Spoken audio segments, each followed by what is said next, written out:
Alex, bonjour. Bonjour Julien. Bienvenue dans Scène Attitude. Mais je te remercie. Quelques heures avant de monter sur scène pour Tout juste. You Humour 2. Tout juste. On se sent comment là? Eh ben, on sent un peu les chocottes. Non, ça va pour l'instant, ça va. Oh si, ça commence. Je sais pas, je sais plus où j'en suis. Peut-être que ça va, mais peut-être que ça va pas. Je verrai dans 2 minutes, ou dans 3 minutes. Peut-être que ça, je sais pas. Je pense que ça va. Respire. Comment est-ce que tu as appréhendé ton travail pour ce soir?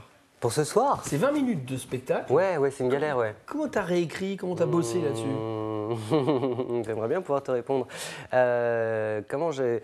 Ouais, c'est très compliqué, surtout avec le travail que je fais, parce que moi, mon spectacle est tout un enchevêtrement de faux ratés, de choses étonnantes comme ça, de surprises et tout ça. Et donc là, sur un festival, il faut toujours retrouver un ordre quoi, différent. Donc je crois que jusqu'à hier soir, j'ai encore changé des choses, voilà, pour tout te dire. T'as monté ça comme un grand teasing du spectacle?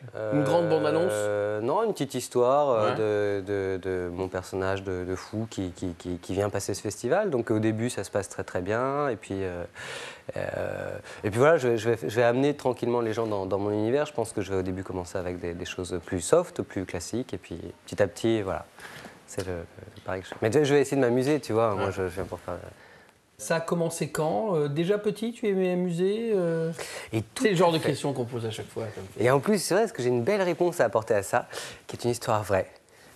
Donc maintenant, vous pouvez sortir un peu les mouchoirs. Ouais. Quand j'étais petit, en fait, je pense que ma mère travaillait beaucoup. Elle était un petit peu parfois triste ou déprimée. Enfin bref, j'ai voulu devenir clown. J'ai fait l'école du cirque de l'école Fratellini pour devenir un grand clown, pour, je crois, faire rire mes parents, ce que je n'ai jamais réussi à faire.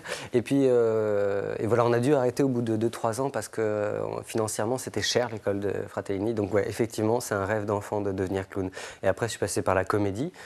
Donc j'étais comédien longtemps et avant de revenir à mes premières amours, donc comme ça, l'humour, mais sur un autre genre, puisque le clown à la base ne parle pas, moi je parle. Comédie, théâtre? Théâtre, tout à Théâtre. fait. Ouais. Alors, comment est-ce qu'on passe du travail à plusieurs au travail tout seul sur scène, le one man? Comment est-ce qu'on se dit maintenant, je vais y aller, allez, je me lance? Dans la souffrance, j'ai envie de dire. Non, mais voilà, il faut se prendre en main. C'est-à-dire que c'est pas du tout, effectivement, on se fait tellement plaisir dans les troupes. Il y a des gens qui organisent tout, il y a des gens qui écrivent les textes, qui écrivent magnifiquement, il y a des metteurs en scène qui voient tout. Il n'y a pas de prise de risque. Enfin, je veux dire, bon, si la pièce est mauvaise, on n'est pas responsable de ça. Et là, il faut se mettre à l'écriture, il faut se mettre tout seul à son bureau, il faut essayer, il faut venir se prendre des bides, il faut essayer de développer un univers. Donc au début, ouais, c'est pas facile, ouais. Mais en même temps, la récompense, elle est vraiment plus belle aussi. C'est-à-dire qu'on porte quelque chose d'heureux. Et parfois dans le théâtre, moi une déception du théâtre, c'est que je voulais aussi avoir l'impression de servir un petit peu la société d'une façon ou d'une autre. Et moi j'ai une déception sur le théâtre là-dessus, qui se regarde un petit peu, beaucoup et tout ça. Et finalement la mission de juste faire rire les gens, je trouve que ça c'est une mission noble en fait, finalement. Enfin, voilà, moi j'ai beaucoup d'estime pour ça, pour cet art-là, quoi. Bon, on va te regarder justement dans ton art. Ah bon, Tout de d'accord. suite, Ah bah, je sais extrait, et on en reparle après. pas. D'accord, ok.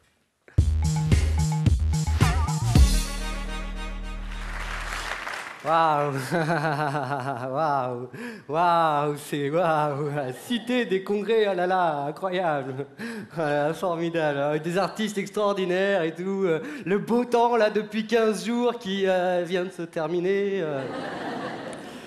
Non mais tant pis parce que moi je viens de Paris et jeudi il faisait encore super beau, je me suis promené à Paris, c'était magnifique, il m'est arrivé plein de trucs, vous voulez que je vous raconte? Oui, bah c'est un petit peu le principe du one-man show, hein. Ce que je voulais vous raconter en premier lieu, c'est que je me suis fait agresser. Physiquement, je me suis fait agresser. Bah merci de réagir quand même. Non mais c'est trop tard, laissez tomber maintenant là, qu'est-ce que c'est? Je me suis fait agresser par, comment on appelle ça là? Ceux qui font rien de leur journée. Aidez-moi. Non, fonctionnaire, ça y est, ça commence, ah non. Non, qui cherche même pas de travail, comment on appelle ça? SDF, non, qui ruine l'économie française, c'est connu. Non, oui, voilà, ouais. Un retraité.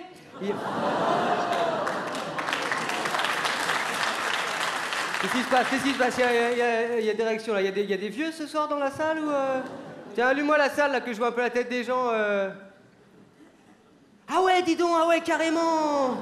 Ouh là là, mais qu'est-ce que vous faites là, les vieux, dis donc? Il y avait pas Louis la Brocante à la télé?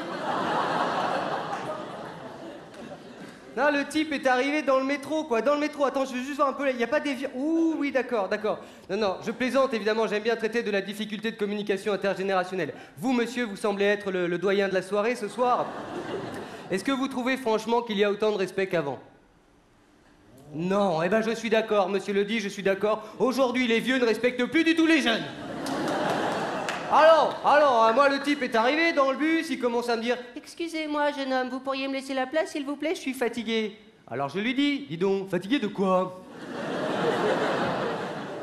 Moi, j'ai travaillé aujourd'hui, t'as fait quoi, toi? T'as loupé ta sieste de 11 heures? Il me dit « Monsieur, mais enfin, mais je vous trouve bien agressif. » Agressif, voilà, qu'est-ce que vous voulez faire? On s'est battu. Tout le monde est intervenu, comme si c'était moi l'agresseur. Bon, finalement, les flics sont arrivés, et puis bon, comme un accord, ils m'ont mis les menottes. Pas du tout aimé le passage au commissariat. Hein. En plus, en sortant, je suis passé par le Marais. Dis donc, mais il y a de la tapette par là-bas. Alors des vieux, j'ai vu qu'on en avait quelques-uns. Maintenant, petite question, est-ce que ce soir dans la salle, il y a des PD? Par applaudissement. Des PD? Ouais. On est 800, il n'y a pas qu'un PD quand même, il y en a au moins 50 là quand même. Ah voilà, 2013, ça s'assume, parfait. Qu'est-ce que vous faites là les PD au fait? Il n'y avait pas de concert de Mylène Farmer ce soir? En octobre, il dit. Vous voulez vous détendre après le travail? Vous en aviez marre de couper des cheveux? Attention, attention, j'ai rien contre les PD. Simplement, je trouve les PD, vous parlez beaucoup trop. Surtout avec moi. Il y en a un qui m'a abordé dans le Marais, il commence à me dire « Alors, t'es acteur, tu pourrais peut-être me raconter ça chez moi? Je te prépare un petit thé à la bergamote. C'est très fleuri, la bergamote, j'aime beaucoup, ça me rappelle les pays du Sud. Et tu sais, j'adore le style des Maghrébins, mais j'aime bien ton style aussi. Faut absolument que je vienne te voir sur scène. Ah, mais qu'est-ce que tu veux exactement, là? Gros PD, va! » En plus, le type, il m'a trop énervé, quoi, parce que bon... Après qu'on ait fait l'amour, il commence à me dire...